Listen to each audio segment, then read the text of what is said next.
Okay, good morning.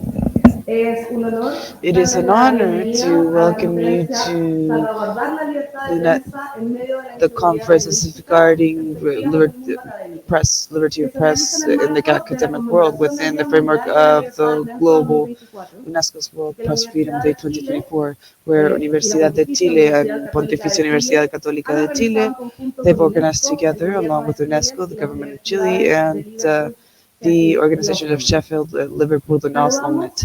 We would like to greet Mr. Ignacio Sánchez, Provost of Pontificia Universidad Católica de Chile, Mrs. Rosa Devés, Provost of Universidad de Chile, Mr. Tawfik Jelassi, Assistant Director of UNESCO Communication and Information, Mrs. Camila Vallejo, Minister of the Secretary General of our government, who will join our ceremony not so long. Lillian Ferrer, who was the Vice Rector, Vice Provost of International Affairs at the UC, Mrs. Maria del Pilar Balba Buscala, Vice Provost of Communications of Universidad de Chile, Mrs. Paulina Gomez, Dean of the School of Communications in UC, Loreto Rebolledo, Dean of the School of Images of Universidad de Chile, Image and Communication, and all the scholars, academics, panel members, students, organizers, and attendees of this conference who accompany us both in person and online. I'm Daniela Grasao, professor of this school, and I was the coordinator of the academic committee of this conference in UC. Since the government and UNESCO gathered us here, us and Universidad de Chile for this challenge, from that day we're able to consolidate a robust program which we're quite proud of.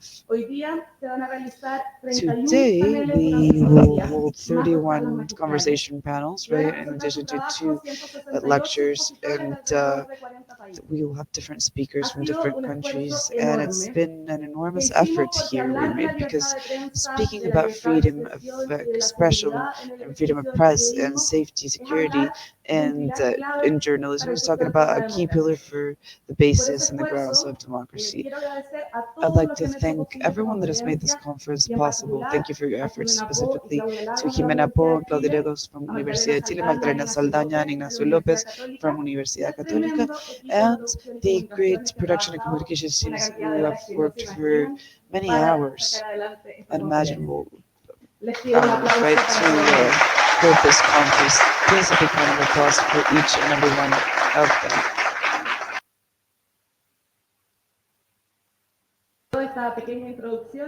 And after this brief introduction, I'd like to invite Mr. Ignacio Sánchez, Provost of Pontificia Universidad Católica de Chile, to the floor.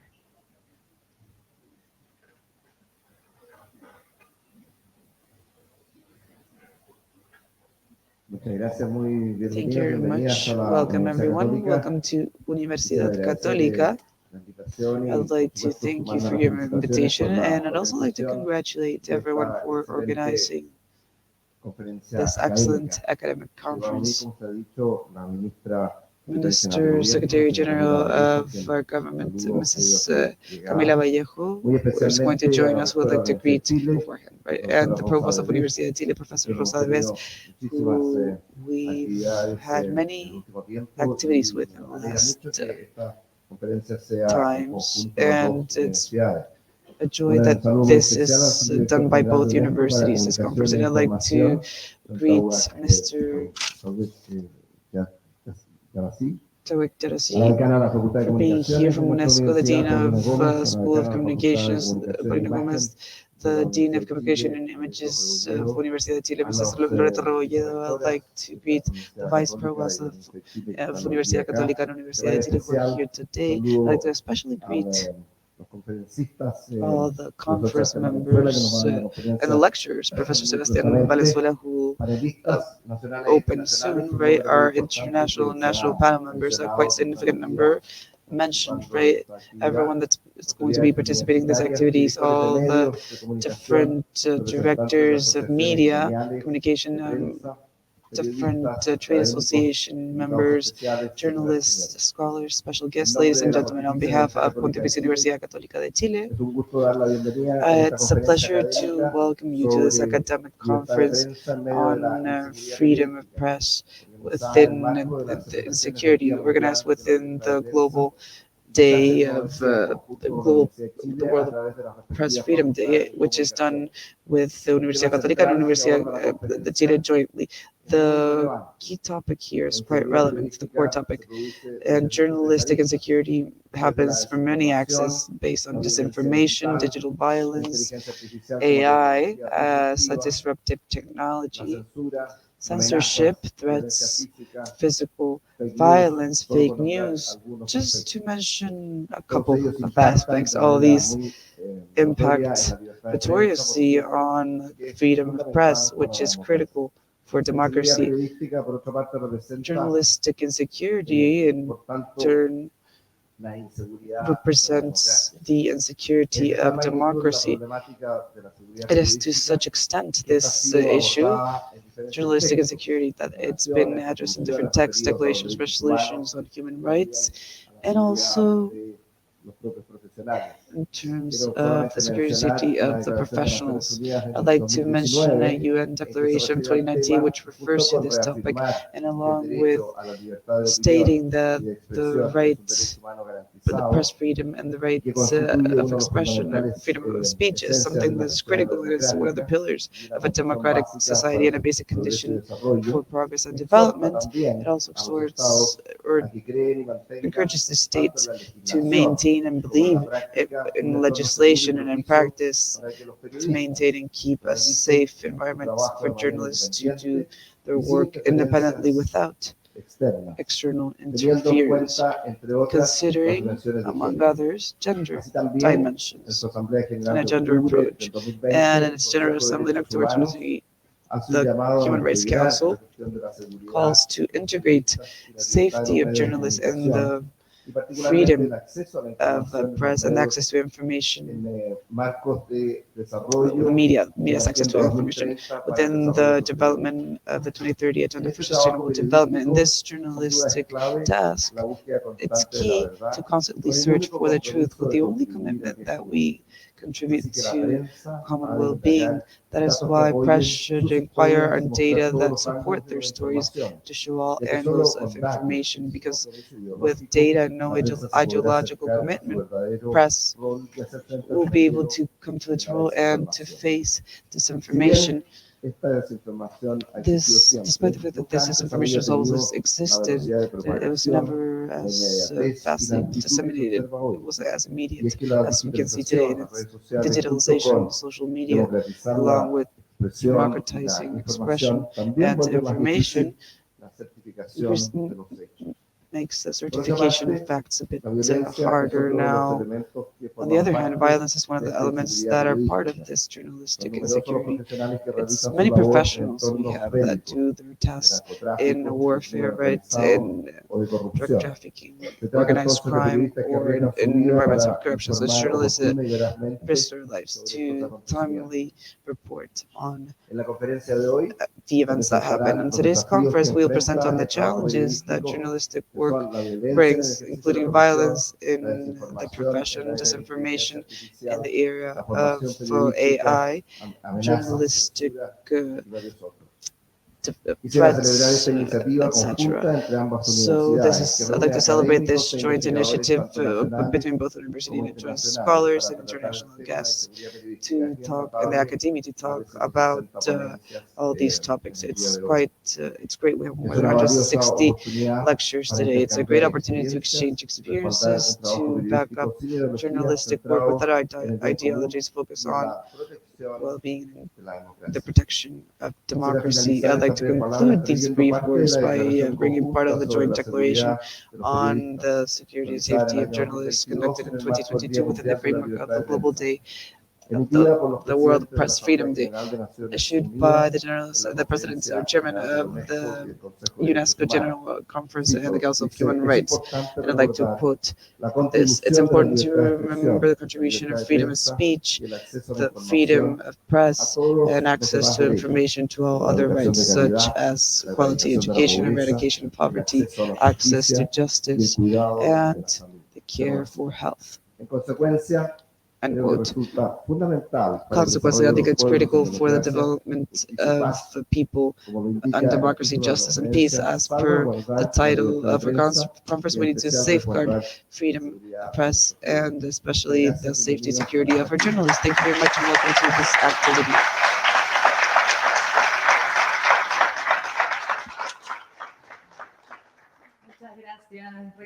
Thank you very much, Provost. And up next, we would like to call on Rosa Devés, the Provost of Universidad. Today, we'd like to ask her to please come up to the floor.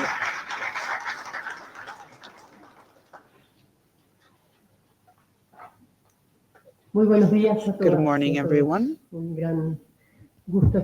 It is a true pleasure to be here.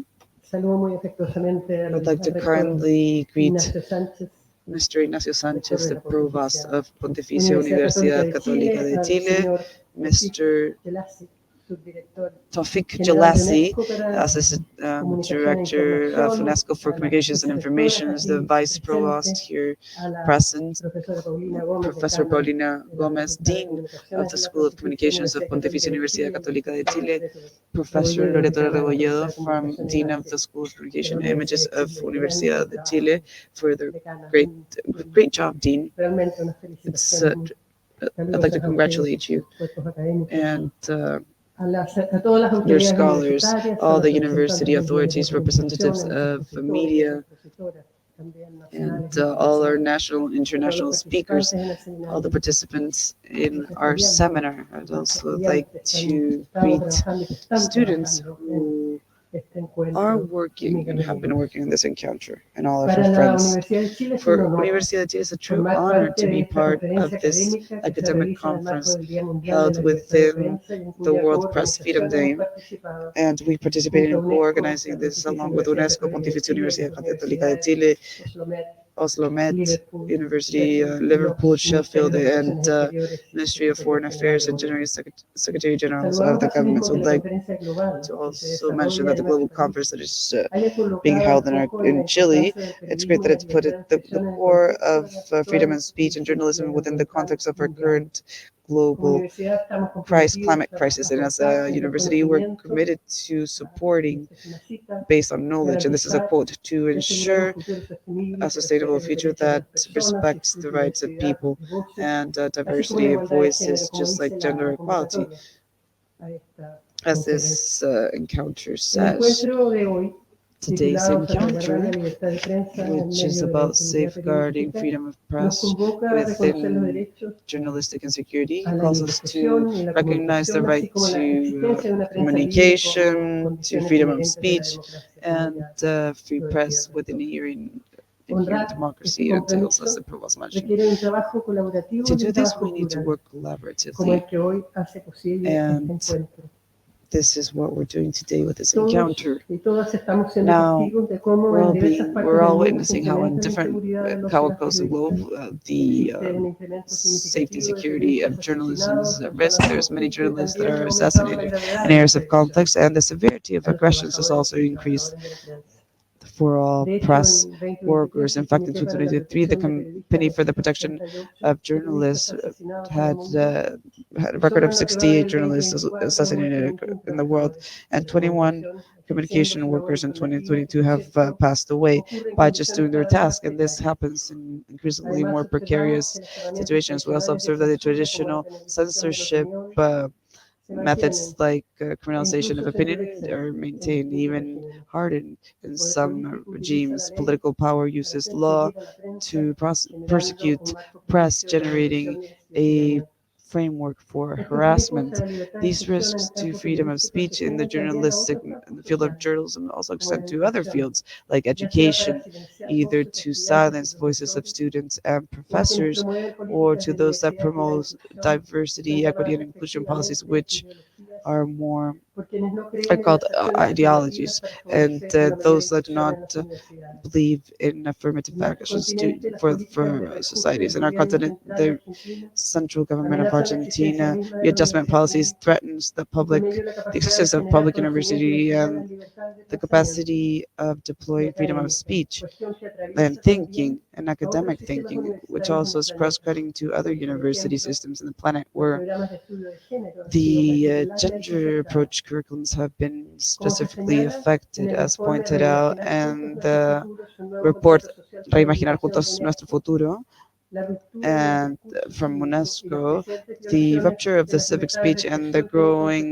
freedom of speech violations have significant consequences on human rights, citizens, and civic, national, and global engagement. That is why in Universidad de Chile we have renewed our commitment for human rights and to educate, because as a public university we are called to respond to the ethical and political obligations, not only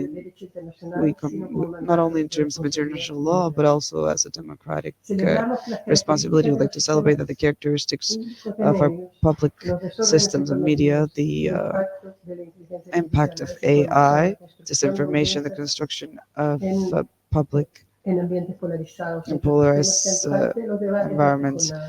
We hope that these are parts of the debates today with the national and international panel members and panelists. We would like to thank very much for your participation.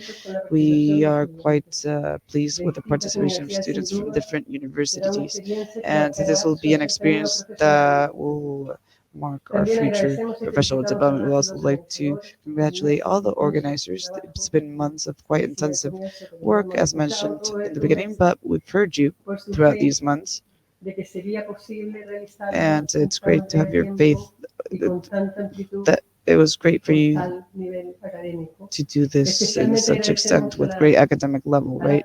We'd like to thank the Dean of the School of Communication and Image and Communication, Maria Loreto Royedo, Dean Paulina Gomez from the School of Communication Schools of Universidad Católica, and all the organizers, Claudia Lagos, and each one of the scholars and people from the academia that have participated. We hope that this conference lets us construct evidence for better understanding the challenges of press and freedom of speech at a global level. And with that, we will contribute to strengthening sustainable development and peaceful living. Thank you very much.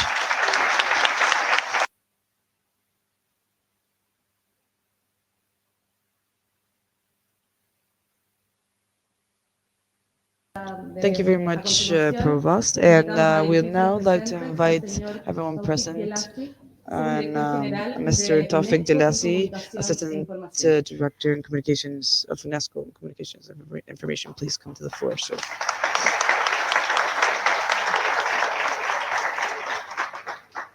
Good morning to all, and welcome to this academic conference. Professor Rosa Devés Alessandri, Rector of the University of Chile, Professor Ignacio Sánchez Díaz, Rector of the Catholic University of Chile, Ms. Loreto Reboledo, Dean of the Faculty of Communication and Image at the University of Chile, Ms. Paulina Gomez, Dean of the Faculty of Communication at the Catholic University of Chile, representatives of other universities that have been involved in co-organizing this major event here, University of Sheffield, University of Liverpool, and Oslo Metropolitan University, UNESCO chairs in universities across Chile, esteemed representatives of the government of Chile, and representatives of the diplomatic corps accredited to Chile, distinguished guests, members of the national and international academic body meeting here today, dear researchers, alumni, students, dear colleagues from the United Nations and from UNESCO, it is with great pleasure and gratitude that I address you this morning at the opening of this important academic conference. I'm especially happy because I used to be for more than 35 years university professor, dean, and Minister of Higher Education and Scientific Research. So you are my community. I belong to the academic world. I'm a newcomer to politics and I'm a newcomer to international organizations such as UNESCO. But the common element between my background, my career, and what I'm doing now as Assistant Director General of UNESCO, obviously it is education. It is also culture, it is also sciences. As you know, UNESCO is the specialized United Nations organizations in charge of education, culture, sciences, information, and communication. Our sincere thanks extend to all our international partners. Their dedication and collaborative spirit have been instrumental in preparing and convening this global assembly of great minds and great faculty and researchers. It was stated by the two rectors in their opening remarks. UNESCO is here in Santiago de Chile to celebrate our 31st edition of the annual World Press Freedom Conference. And it all started here 30 years ago, when we had our very first World Press Freedom Conference here in Santiago de Chile. We are back now to celebrate together this very important day, but also we are here to mark with you the 30-year anniversary of the Santiago Declaration on Freedom of Expression. It has been a very important declaration, not only for Chile, not only for Latin America, but for the world as a whole. We are here to protect and promote freedom of expression, safety of journalists, freedom of the press. In an era where we have so many challenges, as you know, as it was mentioned by the rector, we are in an era of digital advances. That's good because in a way it democratizes access to information. It provides us worldwide reach through social media and digital platforms. But of course, as we all know, it brings about a new set of challenges and even of risks. The risks which was mentioned, disinformation, the risk of hate speech, of online harassment, of cyberbullying, and other harmful content being disseminated at the speed of light through these new digital channels. What can we do about that? Of course, we cannot live. I think you would say, yes, I connect daily, sometimes for 2-3 hours, to social media and digital platforms. These digital channels have become an integral part of the way we communicate, the way we work, the way even we do business. But how can we address, how can we tackle information that is becoming a public hazard, information that is becoming a public harm? How can we ensure that information stays as a public good? Of course, we know the power of the global digital players which own these channels. And of course, collectively, we have to address it. Why? For many reasons, including this and next year. You know that this year, 2024, there are over 80 national elections happening around the world. 2.6 billion voters will go to cast their ballot. This is a fact. It's unprecedented. And we know to what extent digital platforms have been misused and abused, either to derail the integrity of electoral processes or to influence undecided voters. If we do nothing, digital platforms can become the wild online West. UNESCO 3 years ago decided to take an initiative. We called it Towards an Internet of Trust. We want the internet to become a trustworthy place, open, accessible to all, and respectful of human rights and personal dignity.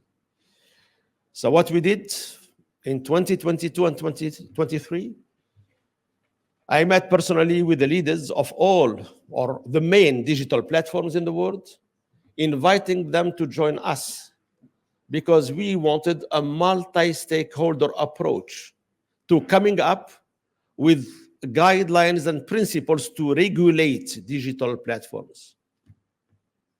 Regulate not in the sense of censorship. Regulate to ensure that information is a public good. So we worked over 2 years on this matter. We did a lot of research, more than 800 publications that we have studied in detail. We studied existing national regulations about digital platforms. And then we did 3 global open consultations that provided us with 10,000 inputs coming from 130 countries. Who provided these inputs? Governments, regulators, national authorities, academia, research institutions, civil society, NGOs, but also the technology companies that operate the platforms. It was a truly inclusive multi-stakeholder approach. It was not an intergovernmental process, which is most commonly used in intergovernmental organizations like UNESCO. And then we published last November the UNESCO Global Guidelines for Digital Platforms. It's a 44-page document agreed by all stakeholders that were involved, and they spell out some key principles, such as transparency of the digital platforms. We don't want them to stay as a black box. We want to know how their algorithms operate, select information, disseminate information. Transparency. Number 2, oversight bodies that can monitor and they can audit how they operate, how the tech companies operate as far as the platforms. Thirdly, accountability. Fourthly, respect of human rights. Fifthly, content moderation and content curation. We don't want to have biases in the way they moderate content or they curate content. Multilinguistic approach. We don't want them just to pay attention to English-based content at the expense of other regional or even indigenous languages. They have to do the content moderation in the languages of the country where they operate. These guidelines are available on the UNESCO website in 7 languages, the 6 official languages of the United Nations, plus Portuguese. This is our contribution. What is new? Not only the multi-stakeholder approach. What is new is the engagement and the commitment of the technology companies that operate the digital platforms to implement and respect these principles. This is the largest open consultation done worldwide by any United Nations organization. And we say, this is not the ultimate response. This is a contribution, and our guidelines are a living document that we need to revisit and to update as technology advances. Example, generative artificial intelligence, which creates a new set of challenges, but also as the information landscape advances. So for us, information integrity is at the core of the matter. Why? And let me here quote Maria Ressa, the 2021. Good morning, Minister. Very nice to see you. Let me thank again Minister Camila Vallejo, who was actually at the heart of the government of Chile invitation to UNESCO to come to Santiago de Chile these days and hold here the World Press Freedom Conference. So thank you again so much for your leadership on this initiative. I was saying that the importance of ensuring information integrity and addressing mis and disinformation And I would like here to quote Maria Ressa, that many of you know, or most of you know, the journalist in the Philippines, which has suffered a lot during the Duarte dictatorship there, and who is with us here in Santiago de Chile as one of our guests. She received in 2021, May 2021, the UNESCO Guillermo Cano World Press Freedom Prize in May of that year. And in October of that year, 6 months later, she received the Nobel Peace Prize.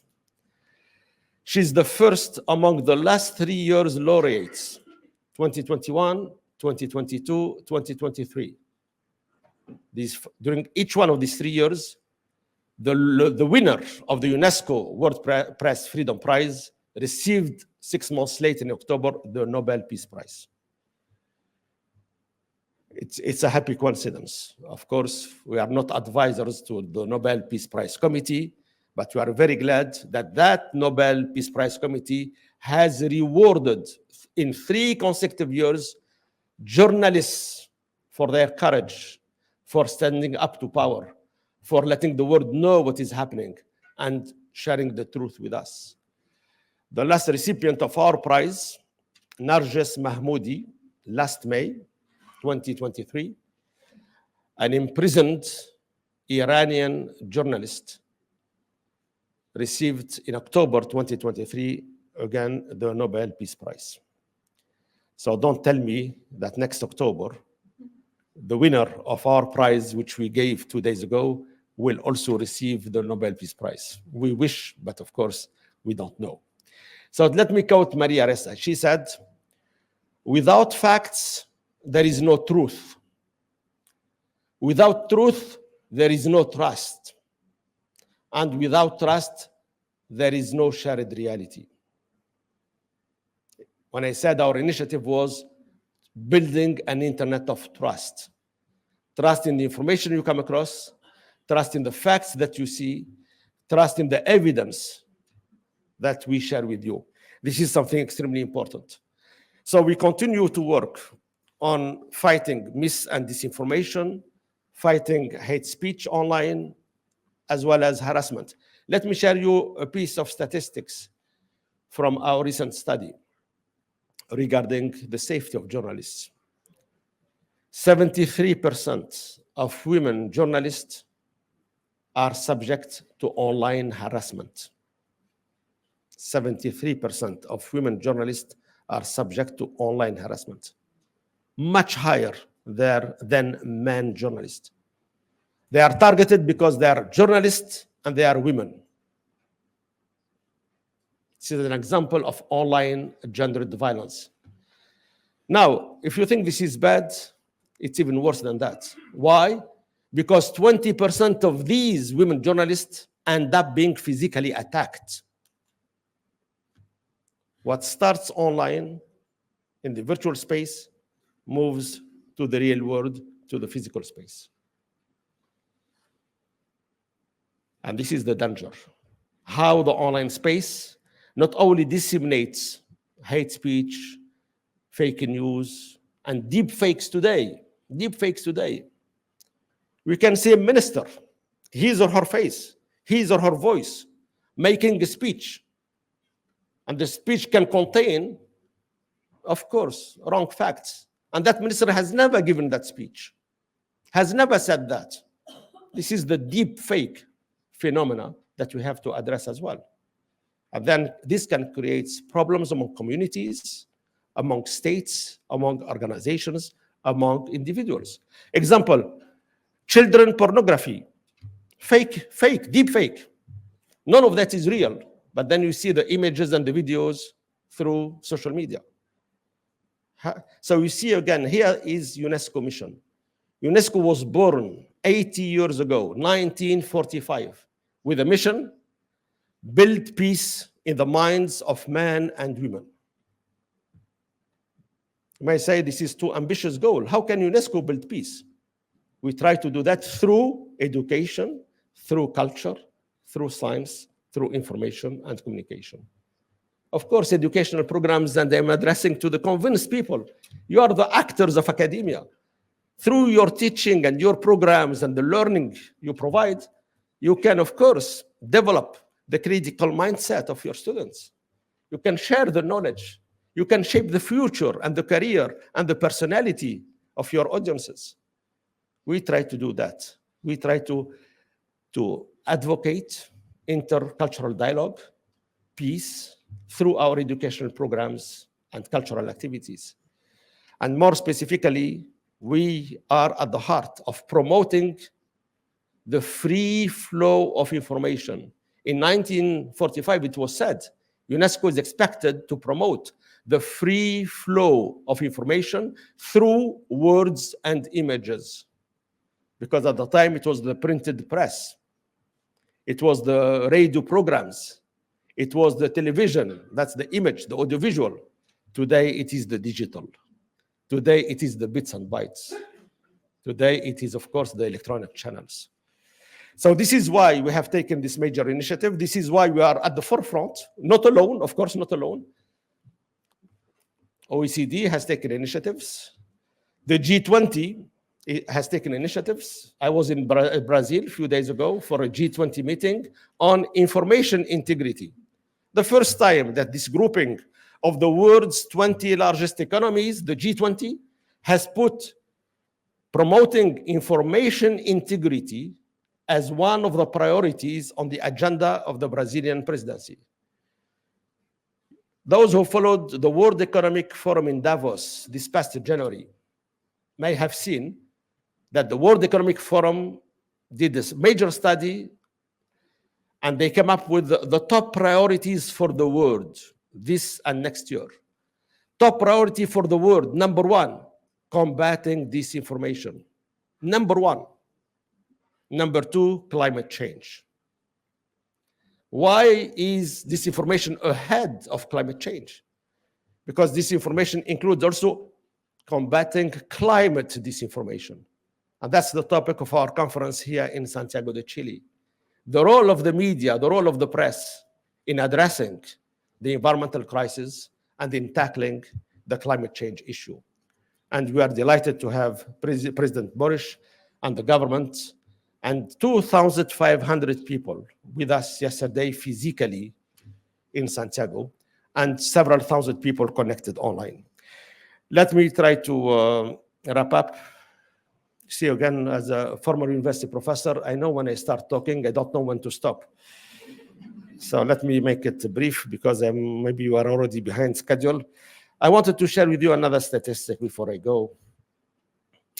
UNESCO has this United Nations mandate to promote and protect freedom of expression, freedom of the press, and safety of journalists. We have the mandate across the United Nations systems, which is more than 40 organizations. UNESCO has been the observatory for killed journalists. The latest data I have, between 2006 and 2023, over 1,600 journalists were killed worldwide. Over 1,600 journalists were killed worldwide. Of course, this is extremely bad. This has to stop. Or this number has to come down significantly. And then we have to fight the impunity rate for crimes committed against journalists. What is the impunity rate? It used to be 95% 10 years ago. Today, it's 83%. Which means 8 cases of journalist killings do not see a judicial process taking place. 8 cases of killings are not legally resolved, have been pending for years and years and years. So again, if somebody easily can kill a journalist and then not get punished, what can we expect? Same number of killings or less killings? We have to decrease this rate of impunity. Again, we have the data about environmental defenders, journalists working on climate change and related issues. We had 44 killings of journalists working only on environmental matters, 44 killings in the last 15 years. How many cases were resolved through a judicial process? Only 5. Only 5 cases among 44 killings.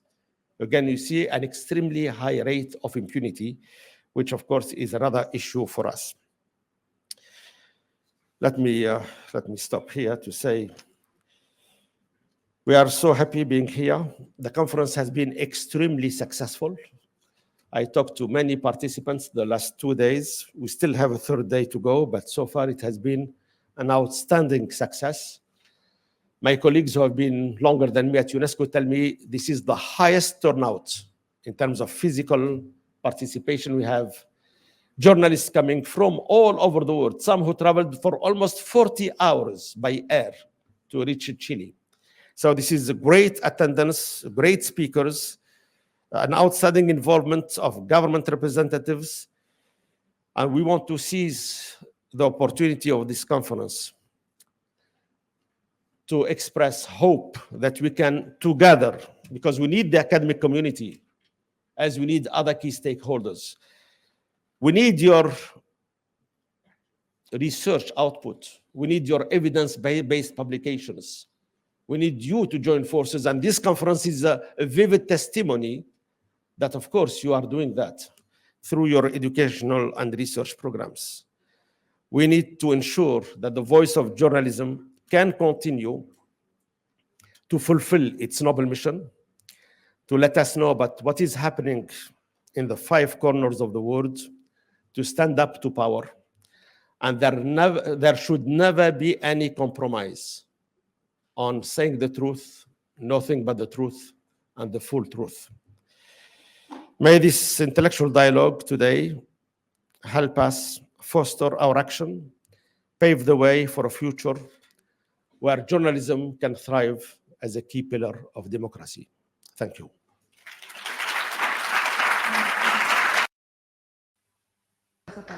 Thank you so much for your kind words, Mr. Jelassi.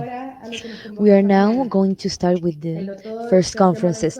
Dr. Sebastián Valenzuela is an associate professor and research director of this school. He is an associate investigator in 2 research centers with many other disciplines. The Institute Millennium Data Fundamentals, where he's leading the disinformation area, and another organization where he participates along the line of disinformative dimensions. He's an expert on political communication, journalist, and social media. He has published over 90 scientific publications, even the latest edition of Setting the Agenda, and many other publications. Professor Valenzuela's investigations have been awarded in many international instances and have been highlighted in many media, in a lot of the media. He's going to dictate the conference when algorithms are editors, how social media, AI, and disinformation reshape news consumption. We would like to receive him with a round of applause.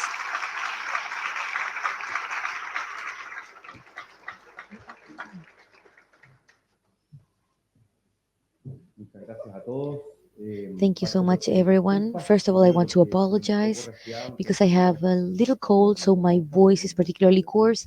This is not my usual voice. And secondly, I'm not going to individualize each one of the authorities present because my memory fails me, so I'm going to probably leave someone out. But I'm very honored to have all of the public, private authorities, students, colleagues, everyone is included in this salutation. Only to have a notion to whom I'm speaking, besides the authorities, who is visiting us from abroad? Can you raise your hands? Who are the ones that are using the great job that our interpreters are doing? A round of applause for them.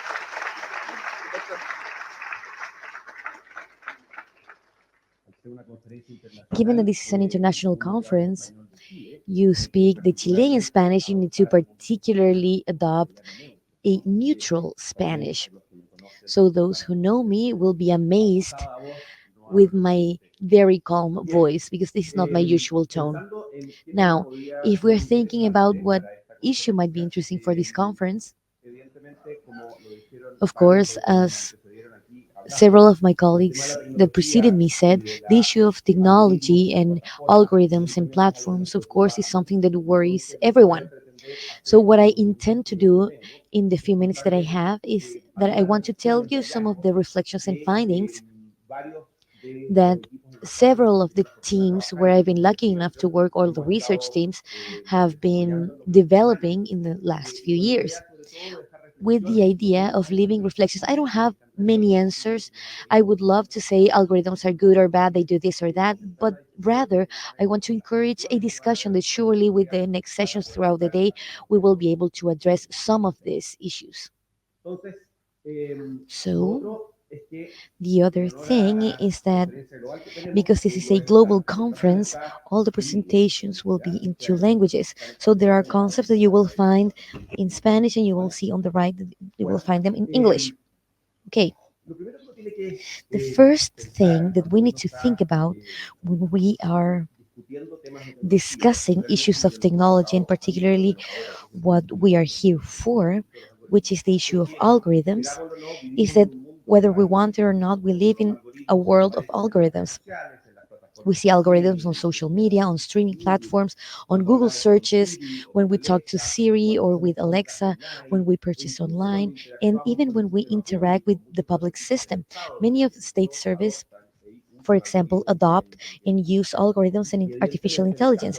And of course, in the case of journalism, has not been outside this issue. It's been many years that we've been experimenting with automated journalism, that sports news and or economics news are written by artificial intelligence. There are several depersonalization systems on their websites and on their mobile applications with the objective of attracting and retaining users, what we used to know as an audience, through these automated systems, through artificial intelligence and algorithms.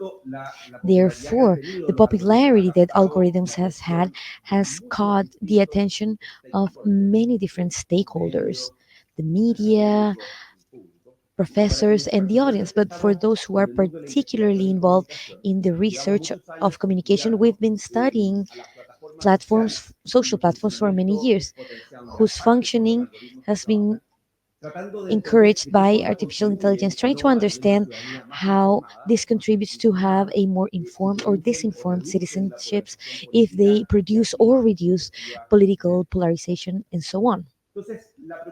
So, the concern for algorithms and the platforms that many of us have had in academia is grounded by power. This is an issue of power. It's a power they exercise. Algorithms and platforms and different technologies that are supported by these algorithms. The power that they exert over our lives and our society. This power is presented in many ways. As you can see, we can summarize this and we can try to have a synthesis that we have three approaches of the power that the algorithms have. First of all, we can speak about the power that the algorithms have in people and in different sectors of society. For example, algorithms try to persuade us or trying to make us do something, or trying to click on something or draw our attention towards something, or they might be coercive. For example, when certain algorithms doesn't allow us to do something that we want to do in platforms, or sometimes they reward us. For example, when we select something, or when they offer or need offers some content based on our preference, we have a better experience. That's a traditional way of understanding the power dimension that algorithms have over people. But you might propose two other dimensions, which is in which way an approach that algorithm empower, which is the second dimension, how they empower or certain sectors or groups use this or to empower themselves. For example, algorithms, they empower those who program it, those who design it, the platforms that usually hire programmers and designers, and of course their business is throughout the deployment of these algorithms and to be able to get profit. It empowers sponsors, and why not say the media that also uses it. So what we're talking about is the way in which algorithms maintain, create, increase, or decrease the power of certain different institutions, stakeholders, companies. And finally, we have a dimension of the power that they exert over, or I mean, those who have power over the algorithms. And I'm thinking about, for example, people like Mr. Elon Musk or Mark Zuckerberg, just to name very few specific names, who are those who own the biggest platforms that employ the biggest amount of algorithms and are those who have the power of altering or adapting these algorithms. Now, when we highlight the power that algorithms have over us, this is just one part of the story. We cannot forget that with all the power that these technologies hold, it, it does not eliminate, and that's the vision that many of us have, it does not eliminate the agency power of the users of these technologies. We can always count on people's capacities of us to be able to adapt, modify, tame, resist, and use these technologies in particular and diverse ways. So, my proposal in this presentation is to try and put these two approaches together. On the one hand, outline the impact that platforms and their algorithms have, including, of course, many algorithms trained with artificial intelligence, on how they inform or disinform people, but at the same time, to outline how people employ and try to use the technical jargon, how they tame their own way all these new technologies. So the first approach tends to be historically considered as pessimist, but in the way that algorithms don't do things to us. But the second approach tends to be a bit more optimistic in terms of the power and the autonomy that users have when they face and when they use these kinds of technologies. Now, we've talked about algorithms several minutes, but we haven't defined what an algorithm is. And probably many of you speak and hear and comment about algorithms, but when it comes to a definition, it's not as easy. Is it a platform? Is it a technology? What is it? If you go to the definition, the most basic definition, something that you use in IT and computers, an algorithm is something very simple as you see on the screen. It's a series of steps or predefined rules that are created in order to solve a problem. So, for example, social platforms use algorithms based on artificial intelligence and automated learning, and they learn how to classify contents according to their relevance and according to the engagement that they provoke on users. So, the rules are, depending on what people do on social media, the algorithm with the rules that it has pre-designed will produce an output, a deployment of new content based on what people have done before. This is an input and output system. And this explains that what we see on social media is highly customized, but also this set of rules is highly opaque and invisible. Furthermore, we heard this in the previous presentation that in many opportunities this set of rules operates as a black box. A black box that it's opaque, we don't understand very well. We know that we do something, and for example, in the case of platforms, it shows us something, but it's not very clear what these rules are. Those who make my input create this specific output. This set of rules is not just opaque for users, but in many opportunities they are opaque for developers themselves, those who develop the algorithms. This is why many talk about that the great challenge that we have nowadays is the concept of explainable AI, the idea of being able to understand what the algorithm did to provide the output that it did. Now, having algorithms as boxes It's a certain threat. You might see it as a threat, a black box, something we don't know, something that's uncertain. But having them being a black box doesn't mean necessarily that users can develop their own knowledge and beliefs around these algorithms. Even more, these beliefs are created from the daily experience coming from users when they interact with technologies and platforms that use algorithms and how they are communicated and socially reproduced. So, up to now, what we know more, what we have more information about, is from the approach of the users, is what they do, is the behavioral approach, what the users do with algorithms. Up to what degree, for example, in the news world, in the case of journalism, up to what degree the activity of being informed in the current news and exposing to the news is influenced by algorithms in technological platforms. That's the area that we have the most information. Sometimes you might think that every social online platform, just because it is digital or because it's a social platform, we consider it as an algorithm. This is why we have the confusion, the algorithm and social platforms being the same. It's not the same. That's a mistake because there are social platforms that, of course, in most cases, operate with very simple algorithms. We might even be able to say, for example, in the case of WhatsApp, that they are not algorithms with the channel used.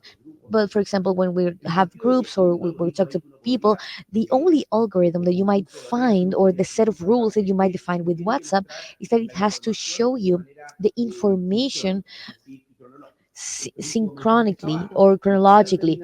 The message at the bottom is not determined by the amount of likes or emojis, but it's determined by the last one that spoke in the group chat. This is why I say that WhatsApp is a platform that is not as algorithmic. Now, this changed with the function channels, but I'm not going to address this. Now, most of traditional media, television, radio, it's non-digital formats that are also are under the non-algorithm media, and they continue to communicate news that are not edited by algorithms in the way of how it's distributed.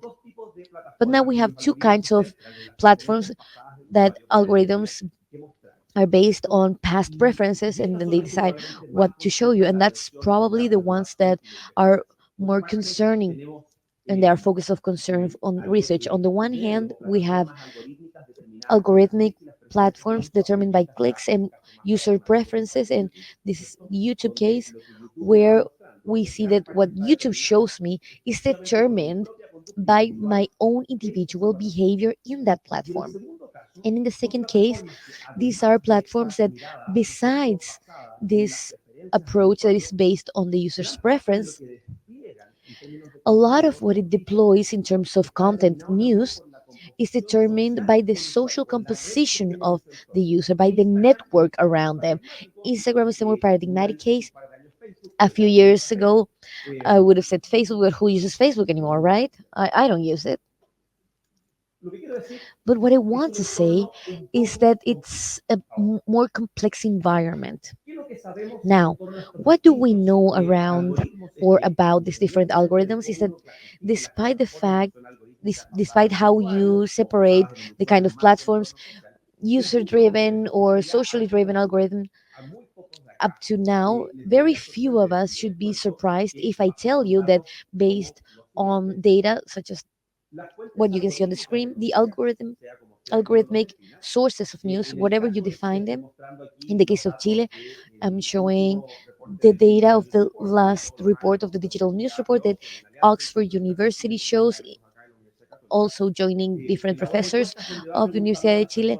They create surveys and they ask people what they do with social media and how they inform themselves. And nobody should be so surprised. It's for several years now that social media, algorithmic platforms are almost the main or the first source or among the most important sources that people have to inform, to receive information. The traditional sources have been losing ground, have been losing attention. The data of this institution make sense for those who monitor user behaviors. And we've been obtaining the same information in the way that algorithmic sources are those who are the most important when it comes to maintaining, keeping informed, and of catching users' attention. So having people use this as their main news source, those means and platforms that their content is based on algorithm, does not necessarily tells us a lot about how users themselves and people perceive and what they believe around the algorithms. And in many opportunities, it works as a black box. However, people might develop their own ways of trying to understand how these algorithms work and how to deal with them. Here, I think we have a more novel space in the case of this Congress and this is lecture to ask question: will people know, or does people know?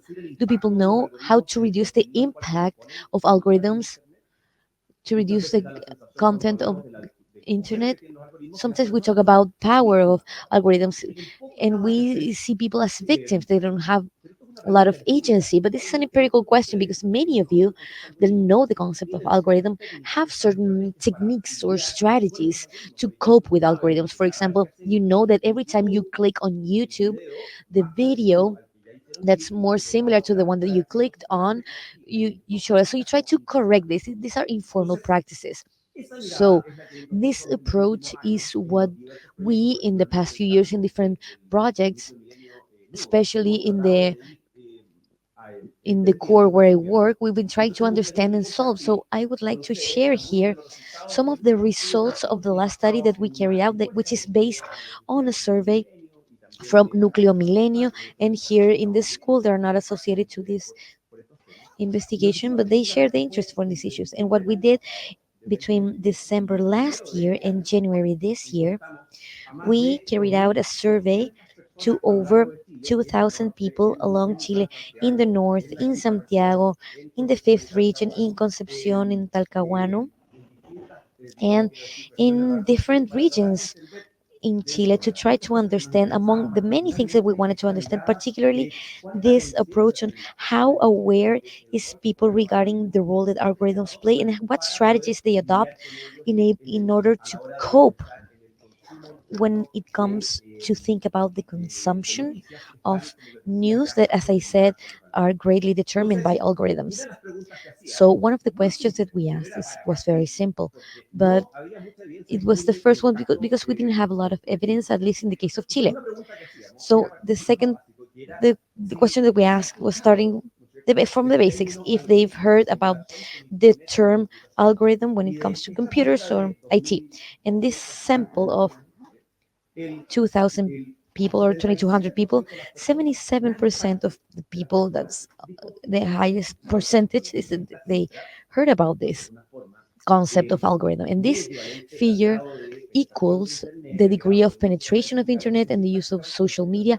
This means anyone that has a phone with Wi-Fi or with data has heard about the concept of algorithm. And now, given that most people found this concept familiar, we asked them, beyond knowing about the algorithm, what do you know about this?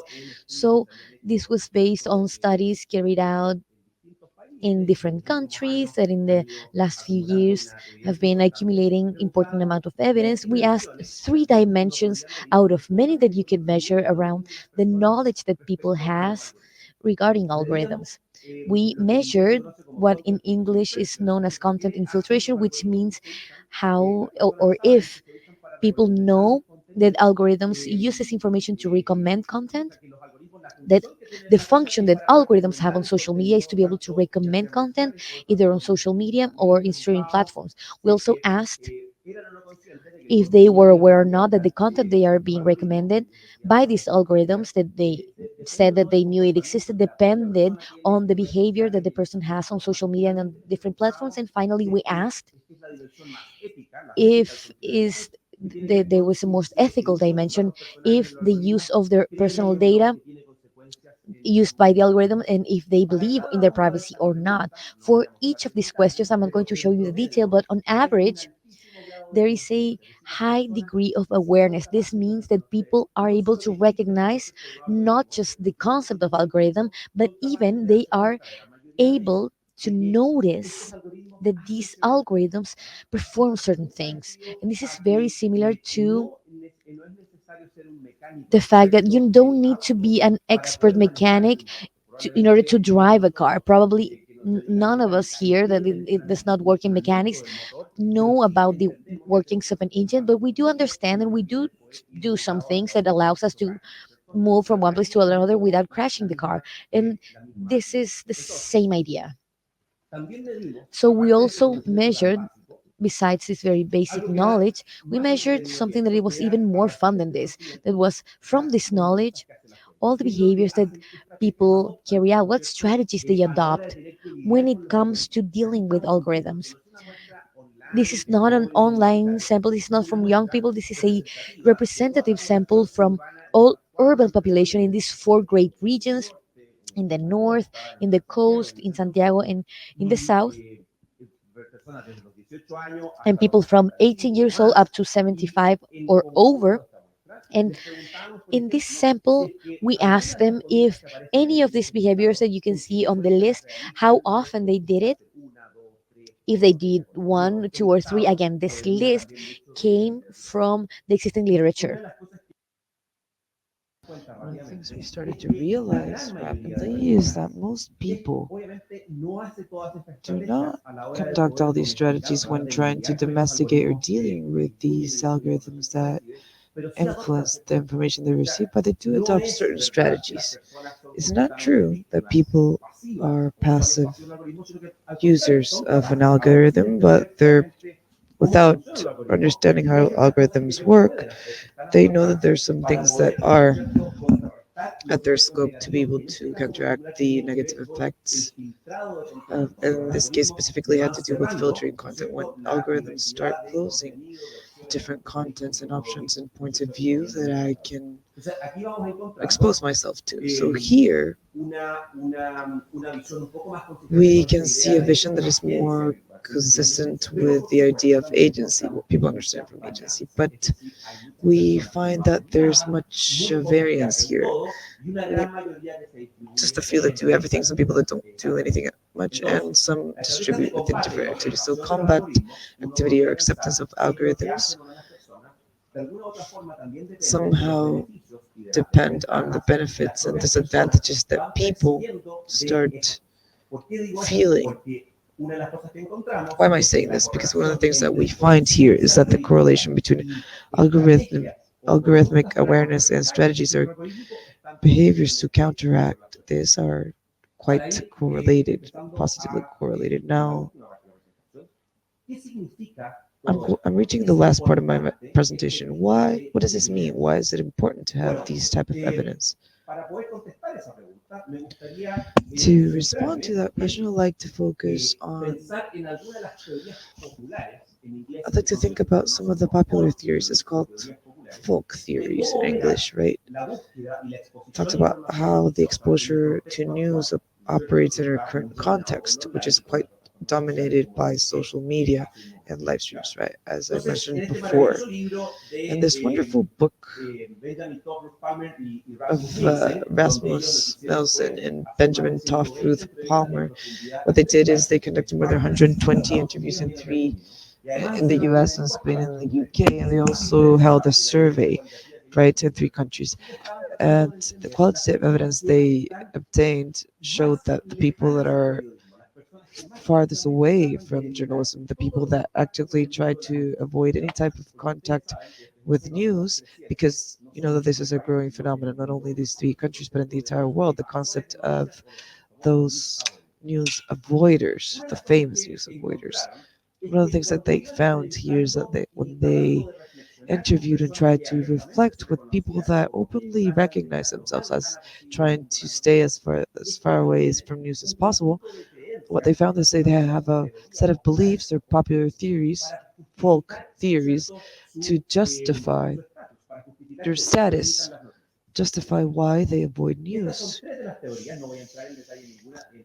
These are 3 theories. I will not go into details in each and every one of them. But in the first case, just as an example to connect to why it's important to know what people think and what they do with algorithms when understanding the actual current consumption of news, it has to do with the news will find me theory, which is a concept developed by Professor Romero Gil de Zúñiga, who was my professor, in fact, when I was in my PhD. He is a great friend of many of you that are here. This concept is based on the idea that people many times say, since live in a world that's full of social media and screens, I do not have to do any cognitive work in looking for the news because they will arrive to me. If something important happens, it will come up somehow, it will get to me. What is the issue of this first theory? Evidence shows that unfortunately for these people, news do not find you because in a context of high election, I have to look for these news, right? Because it's a media context that is quite complex. So I have to do that.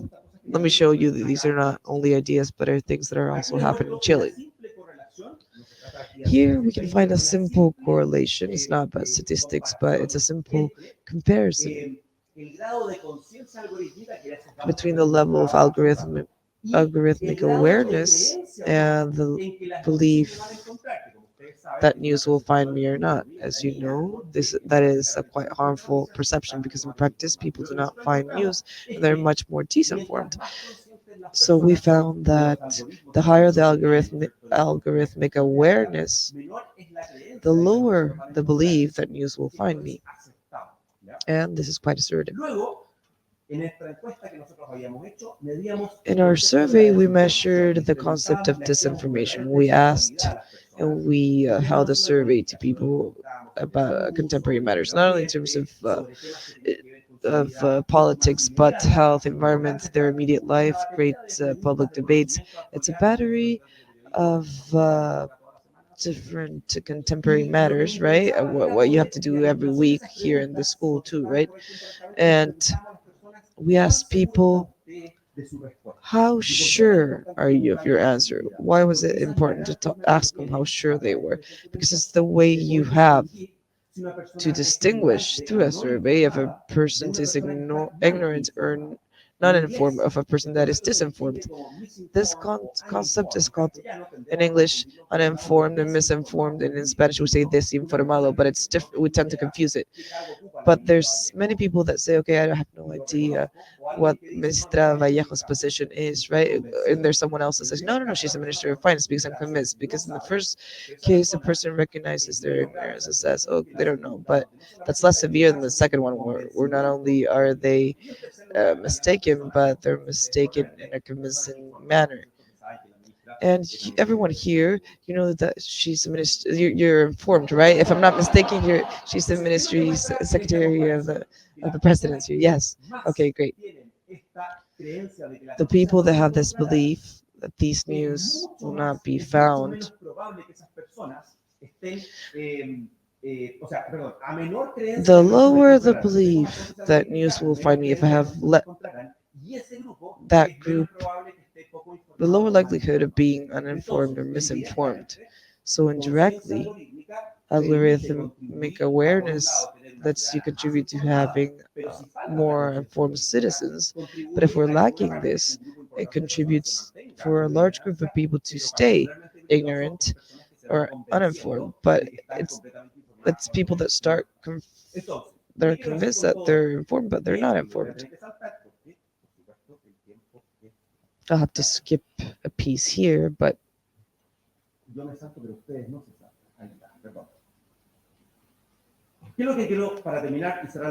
to close this idea and to conclude, I'd like to mention that studying algorithms and their impact on news and information. To study this, we have to maintain our approach, our perspectives. We've studied what these algorithms do to us, but it's also important to rescue another view. It's what do we do with those algorithms? This evidence tries to prove with just a brief piece of data that it's possibly worth it to have a more optimistic and positive view of the fact that people are not only victims, but they have the power of being an agency to solve these algorithms, which does not mean they have control. Of course they don't, but that complementary measure or perspective I think is important.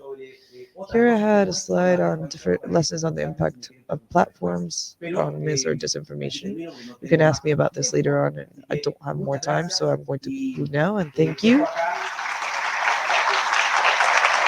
And here is my information.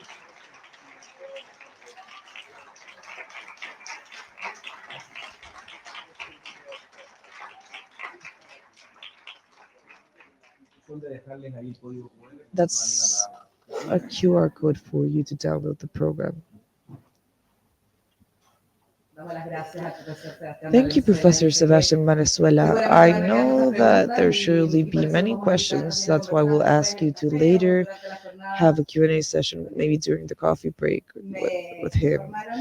I was informed that in this little bit while, Guillermo Carella came here, the head of Freedom of Speech and Security of the Journalists of UNESCO. Welcome, sir. Thank you very much for coming this morning.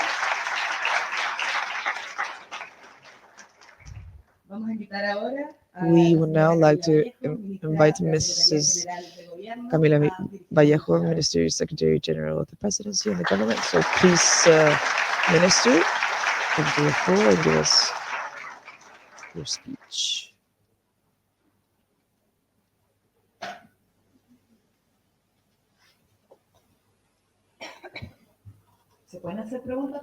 Can we ask questions, Professor? Yes, no?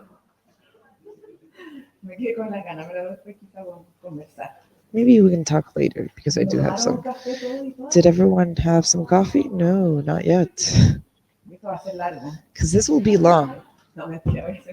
No, I'll just try to be brief because I know it's been a hard morning. We've had quite intensive days, and of course, during the morning, our energy will lower a bit. But I'd like to profoundly thank Universidad Católica and Universidad de Chile for organizing this academic and citizen conversation, which is so important for remembering the World Press Freedom Day, because it let us have this historical sessions in our country to talk about all these topics. And I'd like to thank UNESCO, who, well, before May the 3rd last year in New York, when they chose us as the headquarters for this global conference, we started working already, right, on topics as important as freedom of speech, freedom of press, the right to information, access to information, and how we strengthen the challenges of the 21st century, because they're changing, they're new. This phenomenon of disinformation and digital platforms,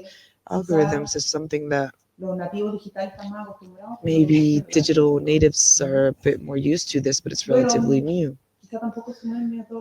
And I will not mention everyone because they've been mentioned, but all the vice provosts, the provosts, the deans, the journalists, the students, the academia, activists, would like to greet everyone that is here, right? Everyone that's been accompanying us this quite important day in these important sessions.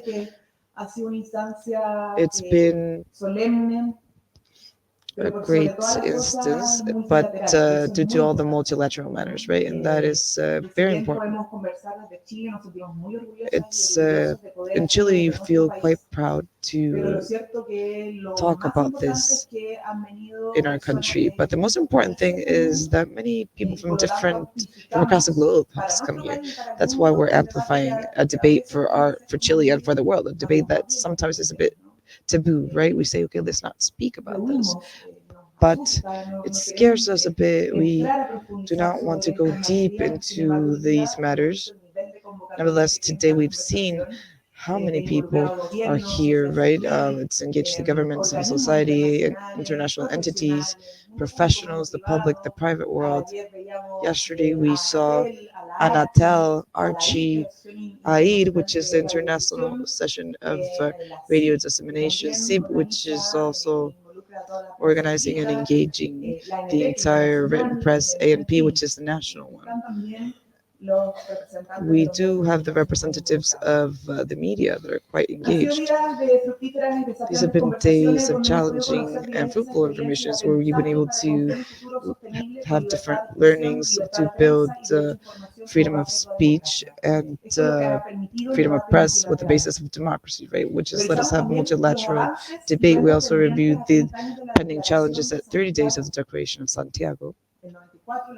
In 1994, we signed that in the same city, celebrated it, and we advanced into a new Declaration of Santiago, not of 1994, but of 2024, understanding that we must advance strongly on diversifying the industry, making robust the media ecosystem, the robustness in our country and the world, and to provide security and protection measures for the work of journalists and the media.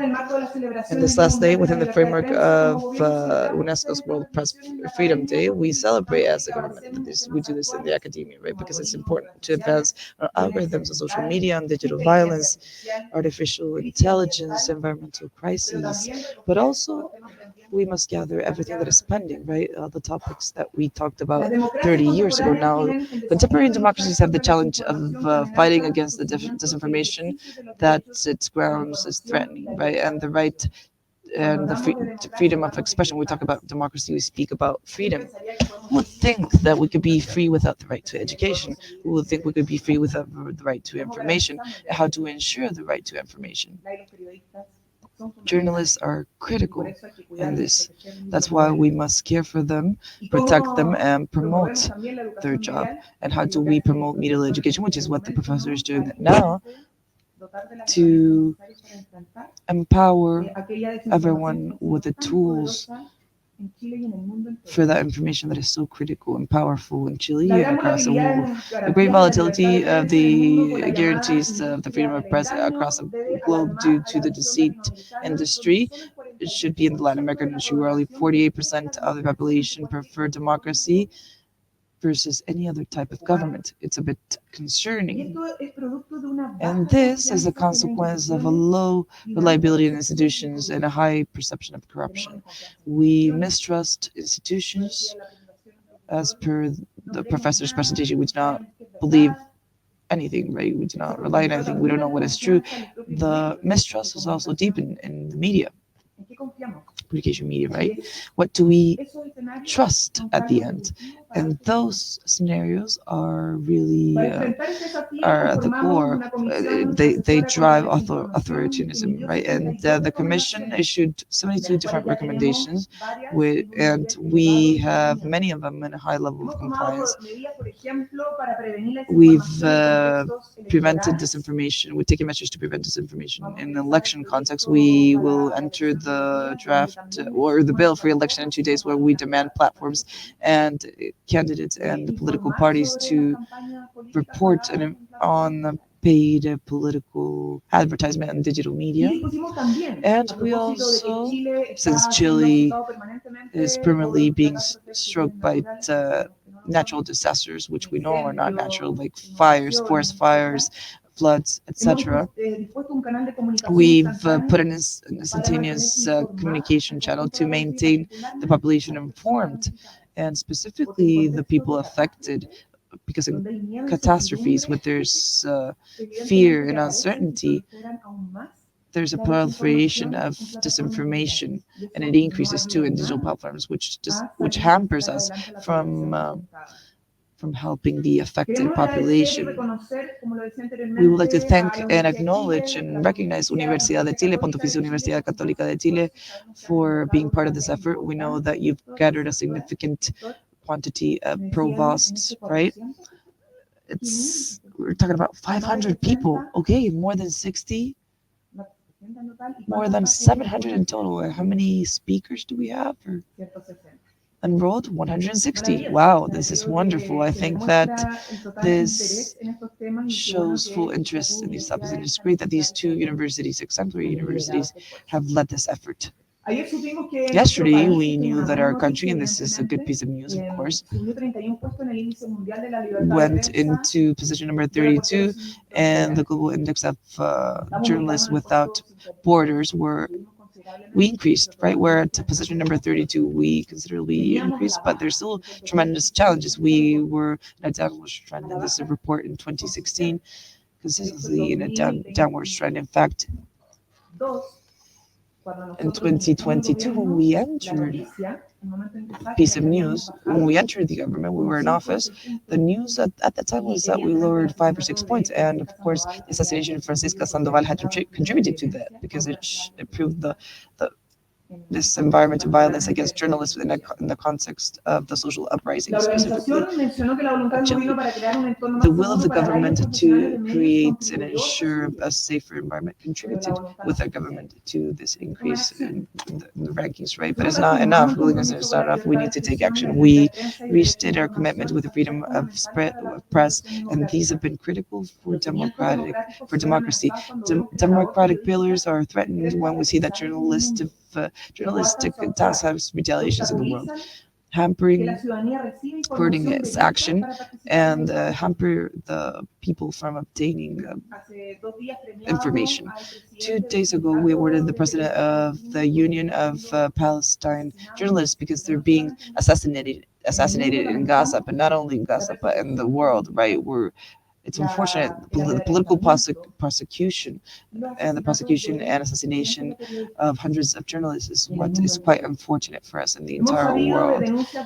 We mourn them. We've known of the reports of severe violations of human rights against these journalists and people that work in communications between different social conflicts, and in Chile, and specifically the social uprising. This is not tolerable, all these facts, and they should not fit into any democracy. That's why we should take measures that are pursuant to our international rights and to our times. That's why, as a government, we indicated a bill that was born in 2022 in May, which seeks to provide a framework for protection of journalists and to communication workers. Let's not forget that a journalist, along with the journalist, there's someone that's a photographer, there's an editor, there's many more people that are engaged in that, right?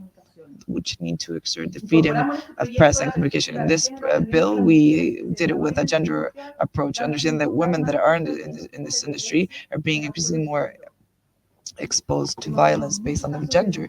We have many cases of journalists, or women journalists, that there's violence against them, specifically in digital platforms. We incorporated the awareness of autonomous workers from community tasks or workers that also, they're also subjects of protection. Let's not forget that in the Santiago Declaration, a statement of 1994, they said we had to recognize the community media. We incorporated a transition to recognize the community media, and we continue working on that through the provision of funds and training and support, because for there to be freedom of press, we need that media ecosystem to be more and more diverse, to incorporate the different realities and the different types of media, and to always, for them to always improve their standards. We have a communication labor to talk about, to extend this law, right? Because we could say that anyone could have a communication role, so we need to shorten this and to make this a bit more specific for laws to be more effective. We hope that today we get evidences to formulate better public policies, and we value the commitment of the academia. We always value it, and asking the questions, which is part of your work in conducting studies-based or evidence-based studies. And we're also expecting for your recommendations from the legislation side. We always need the diagnosis, but hopefully you can help us find the solutions, which are not easy at all. They're not provided for. There's no silver bullet, but they're always positive to get this feedback from the political point of view to the future generations of journalists that are already doing their great work. You're still have not had your degree, but you're doing your task, right? Please abide by ethics like impartiality, veracity, and being objective, which is a bit harder, evidently, right? And with this, will contribute for us to advance in progress as a country and as a society globally in the struggle against disinformation and therefore in the safeguard protection the right of information from our citizens and the protection of these fundamental principles for our society. In this, we build democracy. We build and we promote democracy. The safeguarding, guaranteeing the freedom of press, the permanent assurance of the standards of the exercise of journalism contribute to building better societies and better democracies. We rely on the fact that in this discussion, great input will be provided for the youth that seeks to work on this in the future, receives education pursuant to our times and to the challenges that we face as societies to protect our democracies. The gender approach and perspective, the challenge of veracity with facing the impacts of climate change with veracity, the digital platforms, the behavior of AI, and how this has a consequence on the daily our daily living. These are topics that are important for our times, and they're relevant, and we need to learn them for when we exert or when our profession, everything we do contributes to building fair societies that are more democratic, that are fair, equitable, where citizens can walk free and empowered in an increasingly manner. Thank you very much for this openness. Thank you very much for all the work you've done.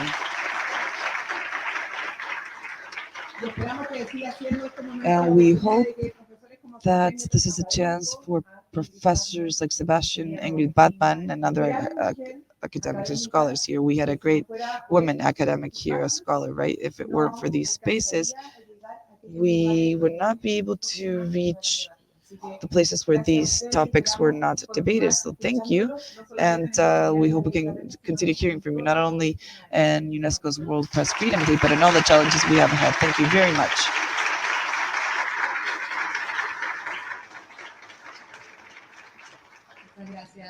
Thank you very much, Minister, for your words. We are concluding this plenary, but before we go into the different rooms and roundtables, I'd like to give you a couple of announcements.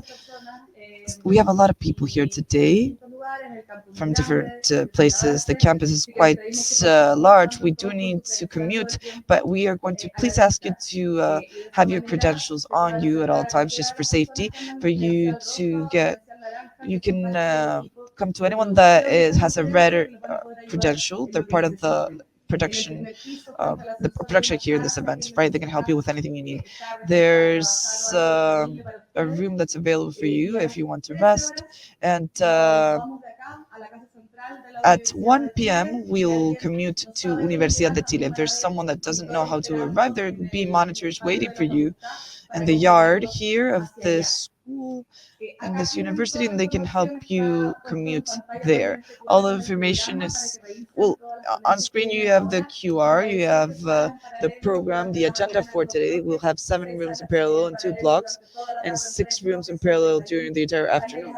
It's 31 panels, both in the afternoon and in the morning. Everyone that's online, you have all the links in Zoom or via YouTube for you to connect. And let's now immediately begin with our panels. So please go to your respective rooms, the room of your interest. So thank you very much, everyone, and good morning.